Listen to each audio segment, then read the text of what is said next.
Buen día, mi nombre es María Mejía, docente del área de física de la Universidad Nacional Autónoma de Honduras, y el día de hoy les mostraré cómo resolver un problema de ondas mecánicas utilizando condiciones iniciales para el movimiento de un elemento o partícula que compone el medio.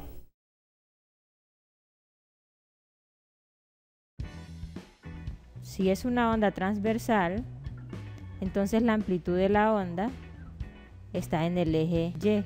Dibujamos una línea punteada para representar la posición anterior de la onda. Como la onda se está moviendo en la dirección negativa del eje X, entonces tiene un desplazamiento hacia la izquierda. A partir de los datos que nos ofrece el problema, vamos a tratar de evaluar las condiciones iniciales para poder encontrar las constantes que nos piden. Si partimos de las ecuaciones para una onda transversal, entonces tenemos que la posición en función de X y del tiempo es igual a la amplitud por el seno de kx más omega t más phi. Como sabemos, la velocidad transversal de la onda es 2 metros por segundo, y en cualquier posición y en cualquier tiempo, esta sería la derivada con respecto al tiempo de la posición en Y. Esto nos daría a omega coseno de kx más omega t más phi, que es el ángulo de fase inicial.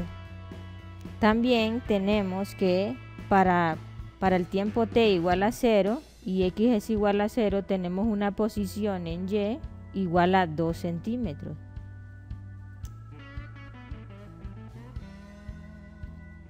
También a partir de las condiciones iniciales sabemos que la velocidad en Y es igual a 2 metros por segundo. Como es en dirección de Y negativa, es decir, la velocidad inicial en Y es hacia abajo, entonces tenemos que esto es 2 metros por segundo. Si relacionamos las ecuaciones para las condiciones iniciales, entonces vemos que Y de 0, 0, si hacemos x0 y el tiempo 0, entonces esto sería a seno de phi, porque las constantes x, los valores de x y t serían 0. La velocidad en Y, en las condiciones iniciales también, sería a omega coseno de phi.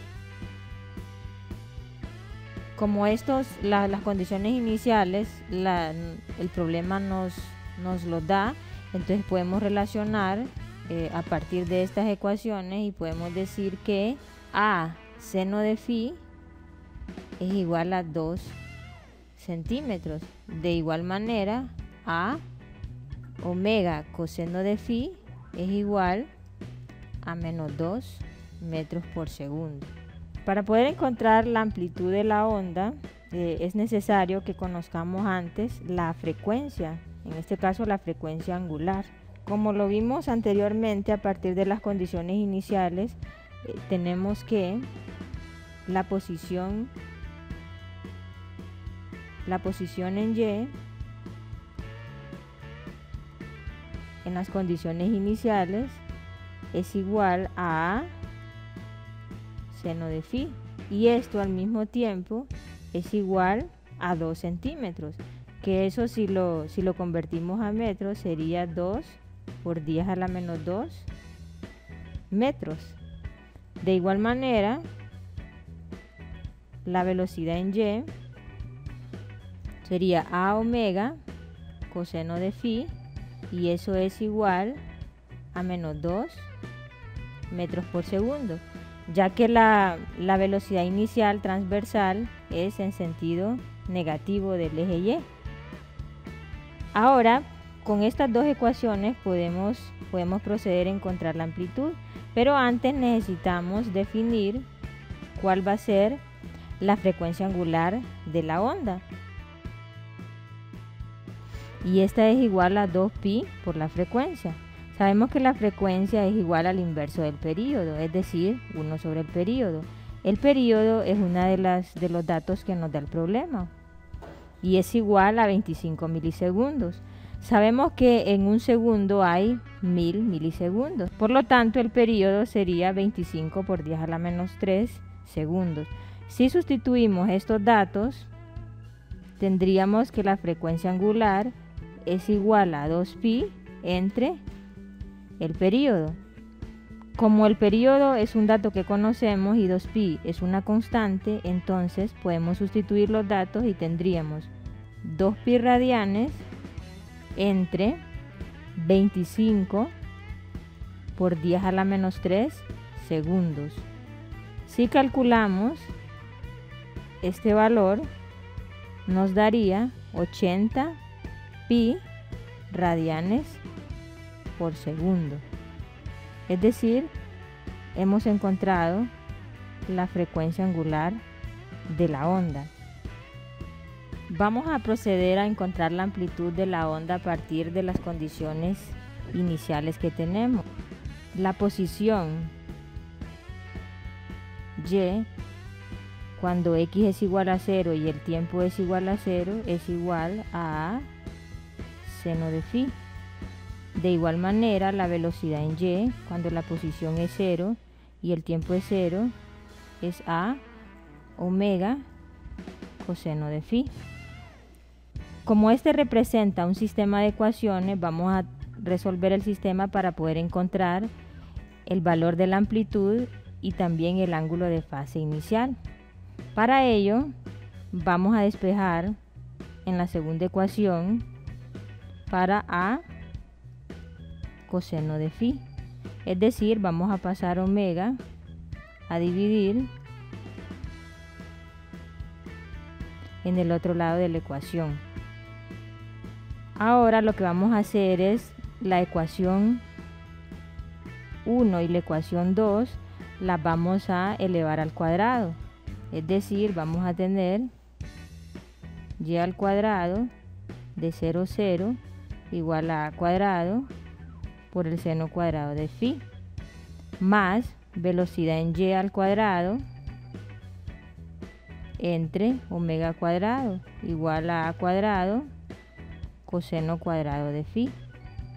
Si sumamos las dos ecuaciones, entonces utilizaríamos la identidad trigonométrica para el seno cuadrado de phi y el coseno cuadrado de phi, la cual haría que la suma de estos dos se vuelva 1. Entonces nos quedaría y cuadrado de 0, 0 más la velocidad en y de 0, 0 al cuadrado entre omega cuadrado sería igual a cuadrado. Si despejamos para la amplitud, que es lo que queremos encontrar, tendríamos que la amplitud es la raíz de y cuadrado de 0, 0 más velocidad en y al cuadrado de 0, 0 entre omega cuadrado.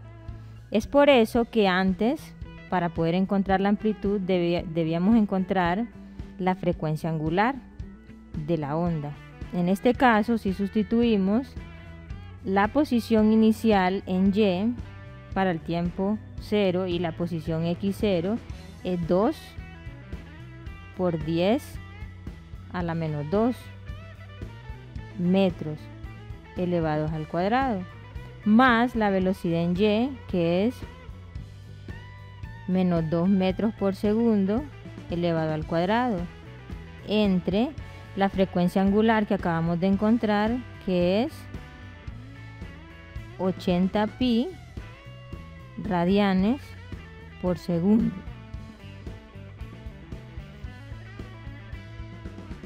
Con esto encontramos el valor de la amplitud y esto sería 0.0 21,52 metros. Es decir, si lo convertimos a centímetros, la amplitud de la onda sería 2,152 centímetros. Con el sistema anterior, entonces vamos a resolver para el ángulo de fase inicial, la ecuación para la velocidad inicial en Y. Entonces teníamos que era igual a omega coseno de phi. Si despejamos, en este caso para el coseno, tendríamos que el coseno de phi es igual a la velocidad en Y inicial entre a omega. Para encontrar el ángulo, entonces despejamos para phi y esto nos daría el coseno inverso de la velocidad en Y inicial entre a por omega. Si nosotros recordamos, el coseno es una función par, por lo tanto puede tener dos posibles soluciones, una positiva y una negativa. Es decir, que vamos a tener que investigar cuál es la solución que nos conviene de acuerdo al problema que estamos estudiando. Si sustituimos, entonces tendríamos las dos posibles soluciones, más o menos el coseno inverso de la velocidad inicial en Y es menos 2 metros por segundo entre la amplitud que la habíamos encontrado en el inciso anterior y es 0.02152 metros por la frecuencia angular, que en este caso es 80 pi radianes por segundo. Si resolvemos para phi, tendríamos que phi es igual a más o menos 1.949 radianes. Ahora, nosotros no sabemos si el valor de phi lo vamos a tomar positivo o negativo. Ahora, recordemos que una de las condiciones iniciales nos dice que a seno de phi es igual a la posición inicial en x igual a 0 para un tiempo 0. Y esto tiene un valor de 2 por 10 a la menos 2 metros, es decir, 2 centímetros. Ahora, para que el seno nos dé un valor positivo, debemos tener un ángulo. Si nosotros vemos este ángulo, es un ángulo que puede estar en el segundo cuadrante o en el tercer cuadrante, depende. Si lo tomamos positivo, sería un ángulo en el segundo cuadrante. Si lo tomamos negativo, sería un ángulo en el tercer cuadrante. Ahora, para que la función seno se vuelva positiva, deberíamos estar en el segundo cuadrante. De acuerdo a esto, tenemos que el valor de phi es igual a 1.949 radianes. Vamos a resolver ahora el inciso C. Para ello vamos a escribir la ecuación general para la velocidad en Y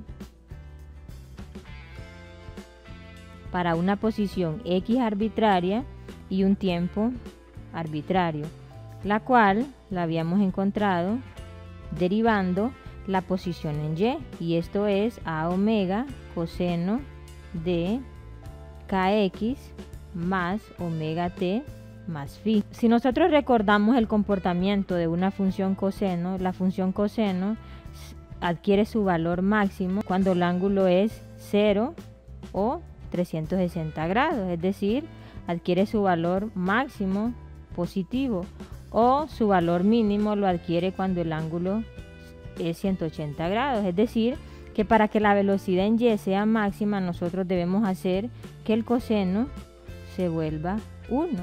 Es decir, la velocidad en Y máxima en función de x y de t va a ser a omega, ya que el coseno se volvió 1 en su posición máxima. Si sustituimos estos valores que los habíamos encontrado en incisos anteriores, tenemos que la amplitud es igual a 0.02152 metros por la frecuencia angular, que es 80 pi radianes por segundo. Si multiplicamos estos valores, entonces nosotros tenemos la velocidad máxima, la cual nos da un valor de 5.40 metros por segundo. Y ahí tenemos entonces la velocidad máxima transversal de un elemento de la cuerda. Vamos a resolver ahora el inciso D, que nos pide que escribamos la función de onda para esta onda. Es decir, vamos a escribir la función general que describe el comportamiento de la onda para un tiempo t arbitrario y una posición arbitraria. Para eso tenemos todos los valores de las constantes, a excepción de una. Si escribimos la ecuación y de x de t es igual a seno de kx más omega t más phi. Si nosotros observamos, el valor de la amplitud lo habíamos encontrado de los incisos anteriores. El valor de omega también lo habíamos encontrado. El único valor que no tenemos para poder escribir la ecuación general es el valor de K. Entonces vamos a encontrar K. Si nosotros recordamos, la velocidad transversal de la onda está relacionada con la frecuencia y la longitud de onda mediante la siguiente ecuación. La velocidad transversal es igual a la longitud de onda multiplicada por la frecuencia. Si recordamos, la frecuencia de oscilación de la onda está relacionada con la frecuencia angular mediante el período. Para esto tenemos que lambda por F sería equivalente a tener omega sobre K. Es decir, que la velocidad transversal es igual a omega entre K. Si despejamos para acá, entonces tendríamos que K es igual a omega entre la velocidad de la onda, en este caso la velocidad en la dirección en que se desplaza la onda, es decir, en la dirección X. Si sustituimos los valores, tendríamos que K es igual a omega, que es 80 pi radianes por segundo, entre la velocidad de la onda, que sería 30 metros por segundo. Si evaluamos, entonces tendríamos que el valor de K es igual a 8.37 radianes sobre metros. Este valor de K representa lo que nosotros llamamos el número de onda para esta onda transversal. Entonces ahí tendríamos el valor de K para esta onda transversal. Finalmente, con las constantes encontradas podemos escribir la ecuación general para la onda, la cual quedaría de la siguiente manera: y de x de t va a ser igual a seno de kx más omega t más phi. Si sustituimos los valores que encontramos, tendríamos que la amplitud es igual a 2.152 por 10 a la menos 2 metros por el seno de K, que lo acabamos de encontrar, 8.37 radianes por metro por una posición X, más omega, que es 80 pi radianes por segundo por un tiempo t, más phi, que es el ángulo de fase inicial y es igual a 1.949 radianes. Esto nos daría la ecuación que describe la evolución de la onda para una posición X arbitraria y un tiempo X arbitrario. Ahora tenemos las soluciones de nuestro problema. La ecuación de onda que encontramos nos da toda la información de la onda que se propaga a lo largo del tiempo y se interpreta como una posición vertical que tiene cualquier elemento del medio ubicado en la posición X, medida desde el origen a lo largo del tiempo.